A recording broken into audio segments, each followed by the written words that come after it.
Tom here, Flip Anything USA. For today, I'm going to talk about my first deal. It ought to be inspirational to a lot of people because even today, I still fondly remember the time. So a little bit about myself. I got out of high school when I was 17, went to work for a cabinet maker. About a year and a half later, he went out of business. During that 18 months, I'd actually started buying hand tools with every bit of money that I made, because I thought I'd end up starting my own shop. Well, it happened earlier than I thought. He went out of business. So I rented a place. It was tough. I actually was living inside my building for a short while, and the landlord found out, and he's actually a great guy. But anyways, he said, "Look, Tom, because you can't live in this building." He goes, "This place goes up in flames and you're gonna die and I'm gonna get sued." And so he said, "You really need to do something else." So I started looking for another place.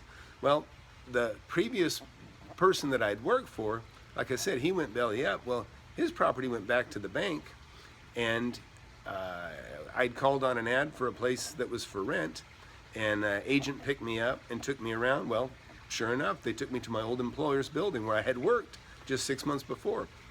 And I said, "I can buy this?" And he said, "Oh yeah." He goes, "They'll owner finance it." And so this was my introduction to owner financing too.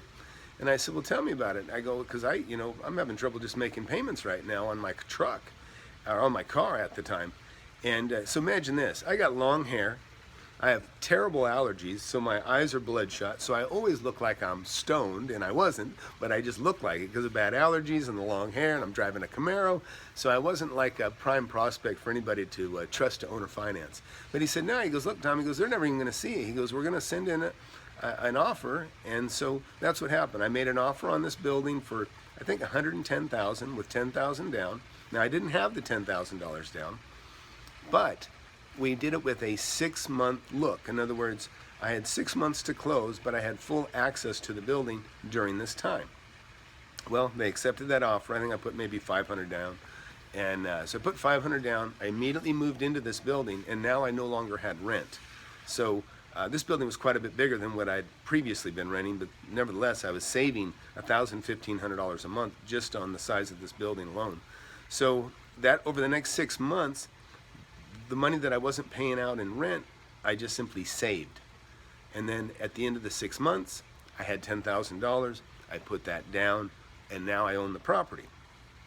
Okay, shortly after I bought the property, somebody came up to the door because they'd seen the for sale sign that had been on the property, and the property sign, for sale sign, stayed up during that whole 6 months. They wanted to keep it on the market, even though it was in escrow with me.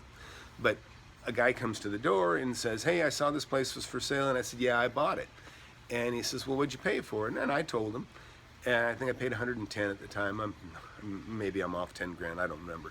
But he said, 110, he goes, "I'll give you 130 right now." And so I was 19, my eyes got as big as saucers, and I thought, "Wow, you're gonna give me $20,000 more than I paid for this thing?" Well, I'd already moved in, and I had a cabinet shop. I was building a business, so I wasn't interested in selling. But that opened my eyes up to the possibilities of how much money there is in real estate, because here I just closed. Somebody offered me $20,000 more than I paid for it. It was essentially a nothing down deal for me, because basically I got 6 months free rent, which allowed me to save up for the down payment.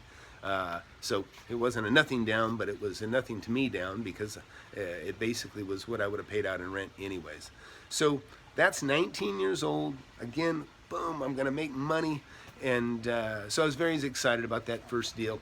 Now, in the following months and year after that, things got tougher, but I'll talk about that later. Anyways, that's my story. That's how I started. That's what really got me motivated. My first deal was essentially what I just explained, and the profits, although I didn't turn it right away, you could see that obviously I made some money. And that's what I'm trying to get across to you is I had all of a sudden this equity I could have turned into cash. I ended up selling the building for twice what I paid for it later on, many years later. But that's my story, how I got started, and I hope that is motivational to you.